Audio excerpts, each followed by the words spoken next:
Job Radio présente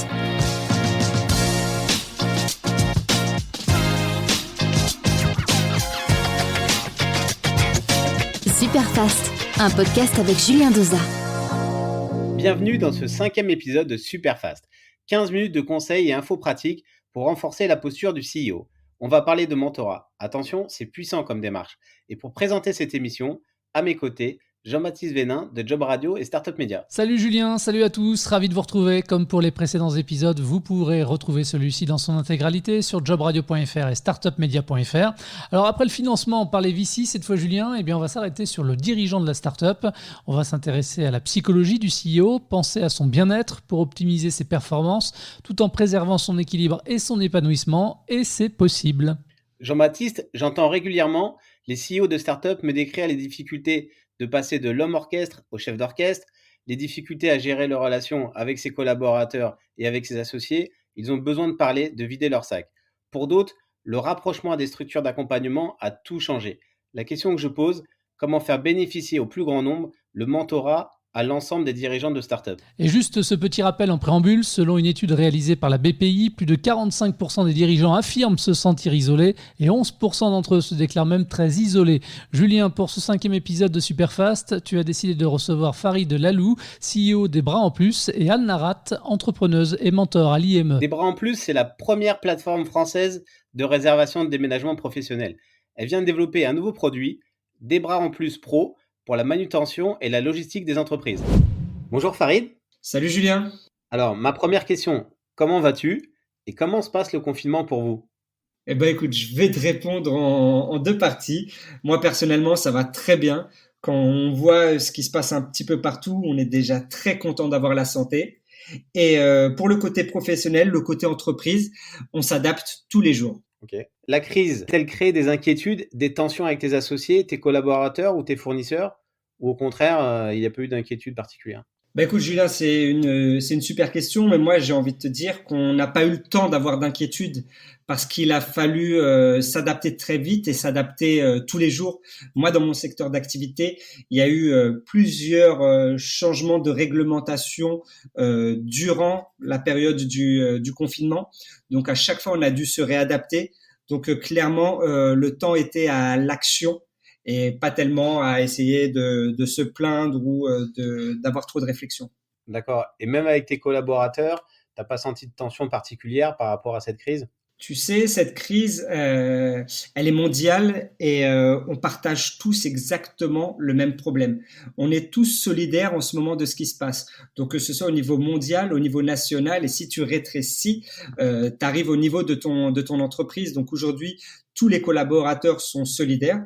Premièrement, tous espèrent que ça ira mieux pour la santé collective et ensuite pour leur entreprise. Être solidaire et se dire que c'est par la force du collectif qu'on va s'en sortir. Ouais, super. Et personnellement, tu l'as vécu comment cette crise ? Écoute, moi, je me suis pas laissé abattre et avec mes associés non plus. Et on s'est tout de suite dit qu'il va falloir trouver des solutions parce que la crise, elle peut durer. On ne sait pas pour combien de temps on est parti, mais dans notre état d'esprit, on s'est toujours dit qu'il va falloir pouvoir s'adapter à tout. Donc, on a été capable de passer très vite en télétravail. On a été capable très vite d'équiper nos équipes sur le terrain. On a été capable très vite d'appréhender tout le volet juridique et administratif lié à ce moment si particulier. Donc voilà, on a surtout essayé d'être dans l'action et de pas se laisser dépasser par les événements. D'accord. Donc on parle souvent de la solitude du dirigeant. Et pour faire face à cette situation, tu étais seul ou tu étais accompagné ? Écoute, les gens qui parlent de la solitude du dirigeant, je pense qu'ils ont une méconnaissance de l'écosystème entreprise en France qui est juste énorme. Nous, on a toujours été accompagnés et je vais te dire quelque chose, Julien, on n'a jamais été aussi bien accompagnés que pendant cette crise du coronavirus. Toutes les associations qui nous accompagnent, toutes les structures qui nous accompagnent, du MoveJ, en passant par l'IME, en passant par Croissance Plus, toutes les structures qu'on a l'habitude de fréquenter et qui nous entourent au quotidien se sont vraiment mobilisées pour être de véritables valeurs ajoutées et des solutions à nos problématiques pendant cette crise. pour toi, l'écosystème t'a permis de faire face plus facilement à cette crise. Ah mais complètement, c'est-à-dire que aujourd'hui l'écosystème entrepreneur a été capable de nous apporter des réponses plus vite que auraient pu nous en apporter les institutions. Et je pense que c'est ce qu'on appelle l'effort collectif, et pour aller plus loin encore, c'est l'intelligence collective. D'accord. Et est-ce que tu as été accompagné aussi au niveau individuel, c'est-à-dire vraiment au niveau de toi en tant que dirigeant d'entreprise et moins sur la technique? Parce que c'est vrai qu'on peut penser qu'en tout cas avec l'écosystème, on t'accompagnait plus sur une dimension technique, mais sur la dimension plus liée à l'humain, le relationnel, sur les difficultés que tu peux avoir aussi ou qu'un dirigeant peut avoir à gérer une crise ou un événement X, Y, une problématique. Du coup, tu as été accompagné là-dessus ou pas? Ben, je vais te dire, ça c'est vraiment ensuite des initiatives personnelles. Si à un moment donné, en tant que chef d'entreprise, en tant que dirigeant, tu ressens le besoin d'évoquer certains sujets qui sont pas forcément techniques, mais beaucoup plus qui sont liés à ta posture de dirigeant. Mais c'est vrai que nous, on a beaucoup de chance d'être accompagnés. Je prends l'exemple de l'IME ou du MoveJ, qu'on a sollicité, que j'ai personnellement sollicité pendant cette crise, voilà, pour échanger, parce que je sais qu'au sein de ces structures, ils accompagnent énormément d'entrepreneurs, donc ils ont énormément de retours d'expérience, et donc c'est important aussi de savoir un petit peu où se situent les autres, comment s'en sortent les autres, quels sont leurs problèmes, quelles sont les solutions qu'ils ont pu trouver. Et voilà, je pense que, en tout cas, de mon côté, ça a été super important d'avoir une oreille. D'accord. Et pourquoi tu as fait appel à eux? J'ai fait appel à eux tout simplement parce que c'était déjà des structures qui nous accompagnaient et qui nous suivaient avant la crise. Donc c'est tout naturel que voilà, dans cette situation un peu spéciale, eh ben c'est vers ces structures de confiance que je me suis trouvé, parce que le dialogue est déjà établi, parce qu'on a déjà fait un bout de chemin ensemble. Et le MoveJ, je prends l'exemple, nous a accompagnés quasiment au premier jour de notre entreprise, et derrière l'IME a pris le relais une fois qu'on avait dépassé certains milestones au sein de l'entreprise. D'accord. Et qu'est-ce qui a fait que chez toi, tu t'es dit, tiens, ben, je vais pas rester seul. En tout cas, je vais pas rester qu'avec ma relation avec mes associés ou avec mes collaborateurs. Je vais aller voir d'autres acteurs comme le MoveJ, tu disais, l'IME ou Croissance Plus et autres. Je pense qu'il y a quelque chose d'assez naturel et après qui est propre à chaque dirigeant. Moi, je sais que c'est dans l'échange qu'on trouve les meilleures solutions. Et que ce soit en discutant avec les gens, là on reprend encore l'exemple, mais du MoveJ ou de l'IME, je sais tout de suite à qui je vais parler, je sais à quoi m'attendre, et j'ai jamais été déçu de nos échanges. Et donc, j'ai envie de te dire, c'est quelque chose qui a été très naturel et très automatique pour moi. Et quand tu parles de l'IME ou du MoveJ, c'est des structures associatives qui font notamment du mentorat. Est-ce que toi, par exemple, tu as été mentoré par eux ou pas? Oui, complètement, complètement, complètement.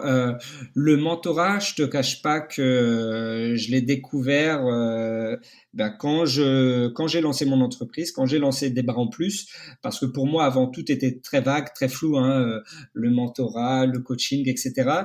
Et au début, je me posais des questions, qu'est-ce que ça va m'apporter? Et j'ai vite compris qu'en fait, le mentorat, c'est pas du conseil. On vient pas t'apporter des solutions techniques, mais on vient t'aider à sortir la tête du guidon et à te poser tes propres questions. Un mentor, il va jamais t'apporter de réponse. Ou bien c'est que c'est un mentor qui est pas dans la bonne philosophie du mentorat, comme on l'entend au sein de ces institutions que sont le MoveJ ou l'IME. Est-ce que toi, tu as vu une différence dans ta pratique d'entrepreneur en étant accompagné par un mentor? Écoute, j'ai vécu vraiment, nous on a vécu deux expériences mentorales tout à fait différentes. La première, qui est celle qu'on a vécue avec le MoveJ quand on venait de se lancer, où on découvrait tout, hein, on découvrait le monde de l'entrepreneuriat. Donc il y avait beaucoup de choses liées à l'entreprise, à la structuration d'une entreprise, au business lui-même. On se posait beaucoup de questions sur ces sujets-là. Et on a eu une mentor exceptionnelle qui s'appelle Evelyn Platnick-Cohen de Booster Academy et aujourd'hui de The Artist Academy et qui nous a vraiment boosté sur pas mal de sujets liés au commercial.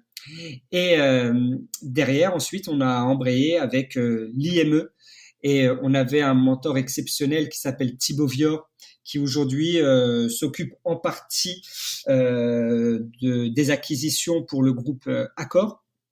Et avec Thibaut, on a beaucoup plus travaillé sur notre posture en tant que chef d'entreprise. Donc voilà, j'ai envie de te dire, selon le mentor que tu vas avoir et selon le moment du développement de ton entreprise, tu vas pas vivre les mêmes expériences mentorales. D'accord. En tout cas, tu as trouvé un bénéfice d'être mentoré. Ah mais exceptionnel, exceptionnel. Et je vais te dire quelque chose. Ce qui est génial avec la relation mentorale, c'est que premièrement, elle est structurée. En tout cas, quand tu passes par une structure comme le MoveJ ou l'IME, elle est structurée. Elle est censée avoir une date de début et une date de fin. Et ensuite, elle est régulée entre ces deux dates par des rendez-vous en tout cas, en l'occurrence mensuels. Donc, tu as un début, une fin, et c'est très bien.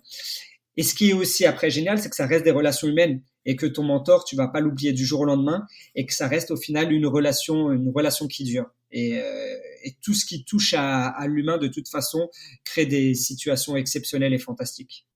Ouais, comme tu disais, c'est vrai que par moment, on peut l'oublier, mais l'humain reste quand même important malgré cette technologie. Ah ben bien sûr, une entreprise, c'est pas un fichier Excel, hein, c'est tout ce qu'il y a autour. Donc oui, à un moment donné, en tout cas pour moi, la relation mentorale a été un élément important du développement de notre entreprise et pour moi, à mon développement en tant que chef d'entreprise et en tant que personne. Dernière question, Farid, c'est est-ce que pour toi, le mentorat doit être proposé à l'ensemble des dirigeants, à l'instar, par exemple, des sportifs de haut niveau? Alors là, j'ai vraiment un point de vue sur ça, c'est que ça doit être une initiative personnelle. C'est-à-dire que je pense qu'il faut arriver dans le mentorat avec un état d'esprit ultra volontaire. Si c'est quelque chose d'imposé ou si c'est quelque chose dont euh, dont dont l'entrée est conditionnée à autre chose, etc., ça ne marchera pas. Le mentorat doit vraiment être une démarche volontaire du chef d'entreprise. Il faut qu'il comprenne en amont qu'est-ce qu'il vient chercher dans cette relation mentorale pour ne pas être déçu, pour pas que surtout qu'il la confonde avec du conseil, parce que là, il sera déçu, il n'aura pas du tout ce qu'il recherche. Mais s'il a bien compris qu'est-ce qu'une relation mentorale et qu'il vient la chercher spécifiquement de lui-même, il ne peut être qu'heureux à la sortie. D'accord, et c'est vrai que je pense que c'est quand même important de le rappeler et tu le disais aussi tout à l'heure, c'est de se dire, voilà, c'est une décision qui est personnelle, mais néanmoins, je pense qu'elle a aussi toute son importance et il faut pas avoir peur de se dire, d'échanger avec d'autres personnes que de rester dans sa propre activité, et la tête dans le guidon et de se dire, je vois plus le bout du tunnel. Donc, on voit toute cette importance de la relation. C'est clair. Et moi, je rajouterais quelque chose, c'est que ce que peut t'apporter une relation mentorale, tu peux pas le comprendre sur une plaquette, tu peux pas le comprendre sur un site internet, tu peux pas le comprendre sur le papier.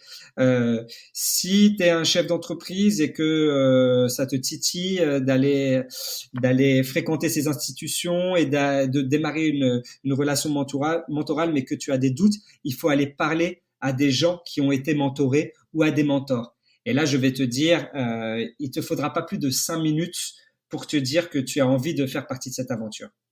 On te remercie Farid pour ton témoignage et on te dit à bientôt. Merci Julien. Merci à Farid Lalou, le CEO des Bras en Plus, d'avoir accepté notre invitation. Et pour répondre à Farid, j'ai consulté Anne Laratte, entrepreneuse, business angel et surtout mentor à l'Institut du mentorat entrepreneurial. Elle a fondé Vivetic, une entreprise leader dans l'océan Indien de l'outsourcing du service client, avec un chiffre d'affaires de 10 millions d'euros et 1700 collaborateurs qu'elle a revendus en 2017. Bonjour Anne. Bonjour Julien. Farid a évoqué l'importance du mentorat pour lui-même et pour son entreprise, ainsi que la notion d'intelligence collective.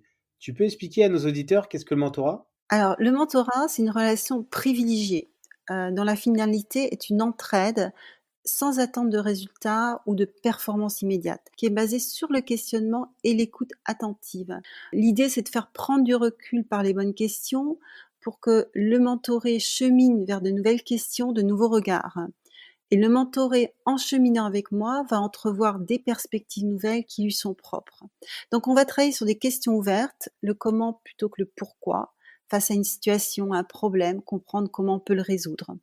Donc, c'est aussi exprimer, en fait, ou faire exprimer ce que le mentoré a comme vision, comme moteur, et aussi travailler avec lui son alignement en tant que dirigeant.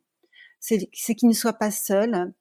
C'est avant tout une relation bienveillante, sereine, d'égal à égal, où le partage de retours d'expérience va rendre le sujet plus facilement compréhensible.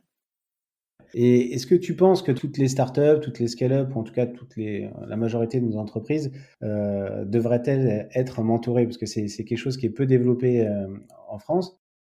Ouais, je pense que les startups, en fait, bon, c'est une société avant tout, donc avec un dirigeant qui effectivement dans ses premiers temps d'entreprise a comme obsession de faire sortir de terre sa société.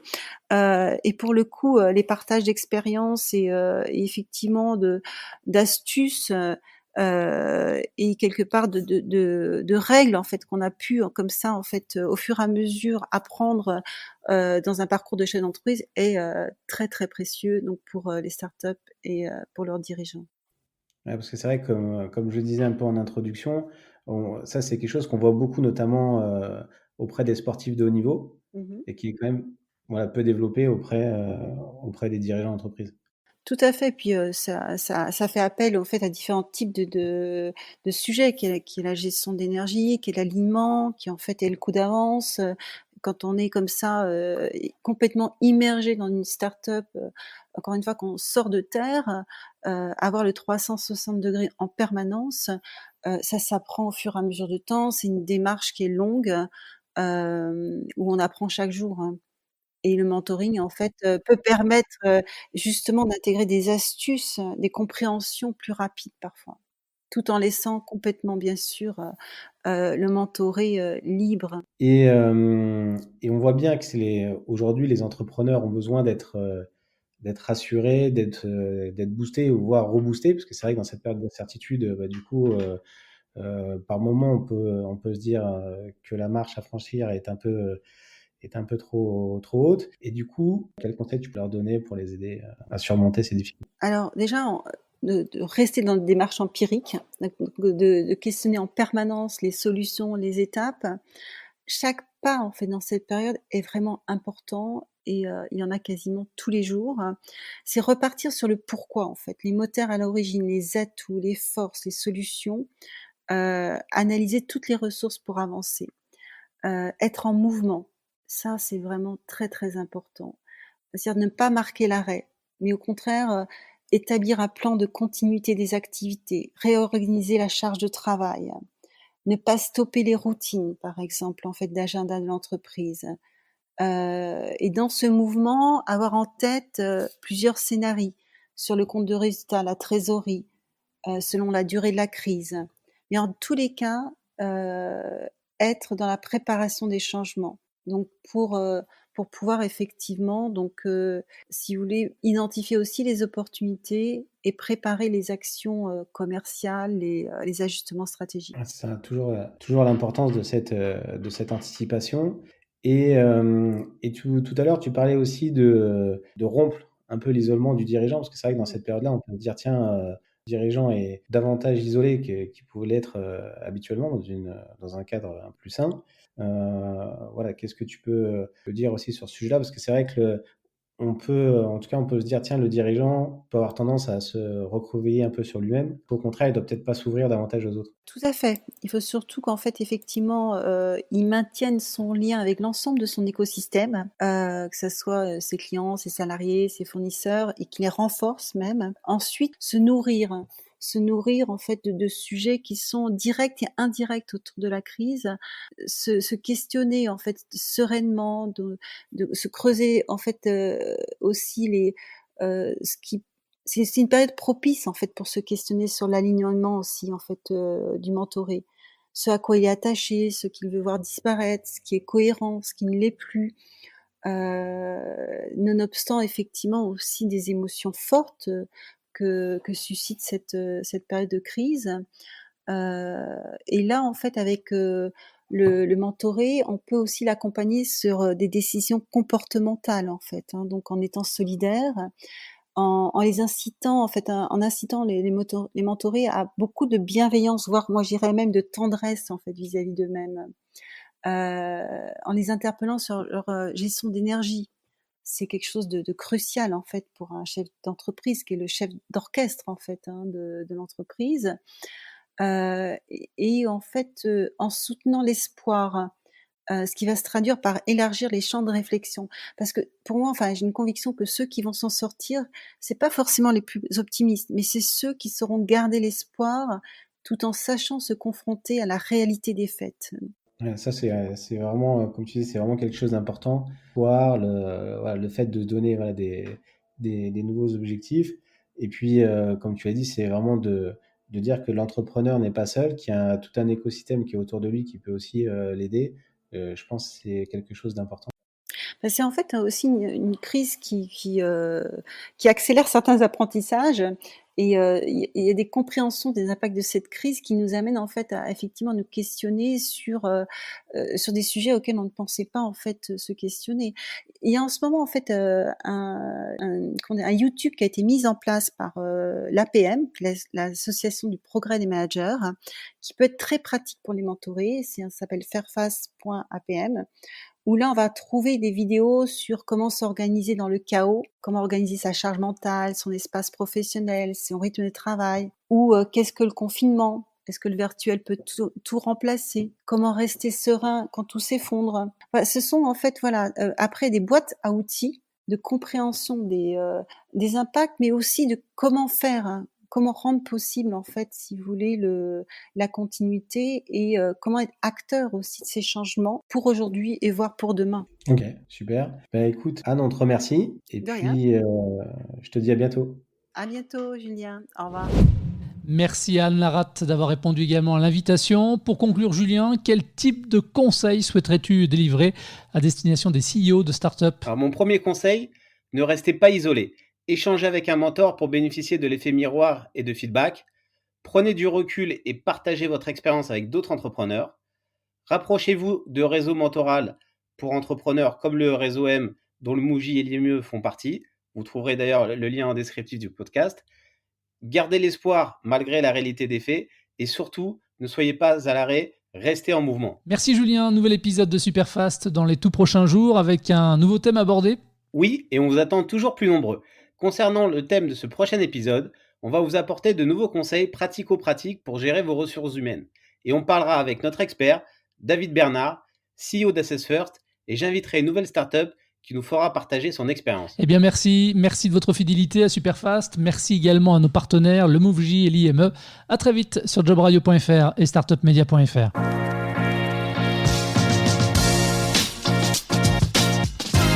Tous les épisodes de Superfast sont à écouter sur jobradio.fr en téléchargeant l'appli Job Radio et sur toutes les plateformes d'écoute de podcast.